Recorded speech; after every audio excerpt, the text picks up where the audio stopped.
কসবা টিভির পক্ষ থেকে আপনাদেরকে স্বাগতম। শিরোনাম নিয়ে সাথে আছি আমি শারমিন আক্তার। আখাউড়া ভূঁইয়া রেস্ট হাউস থেকে আবারও অসামাজিক কার্যকলাপে লিপ্ত থাকায় নারী সহ পুরুষ আটক। কসবা টিভির ডেস্ক রিপোর্ট। এবারে জানিয়ে দিচ্ছি বিস্তারিত। আখাউড়া থানাধীন সড়ক বাজারস্থ ভূঁইয়া রেস্ট হাউসের দোতলার কক্ষে কতেক মহিলা পুরুষ অসামাজিক কাজে লিপ্ত হয়ে এলাকার লোকজনের শান্তি শৃঙ্খলা ভঙ্গ ও বিরক্তি সৃষ্টি করতেছে।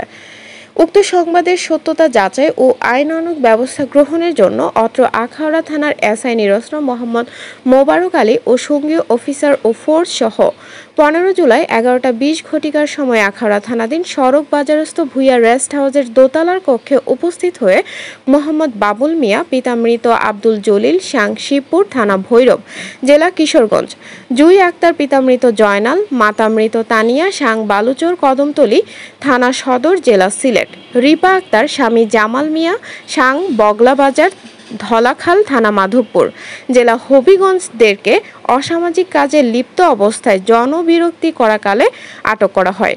আসামিদের বিরুদ্ধে বিজ্ঞ আদালতে প্রসিকিউশন দাখিল পূর্বক অদ্যই বিজ্ঞ আদালতে সোপর্দ করা হয়। এতক্ষণ ধরে কসবা টিভির সাথে থাকার জন্য আপনাদেরকে ধন্যবাদ।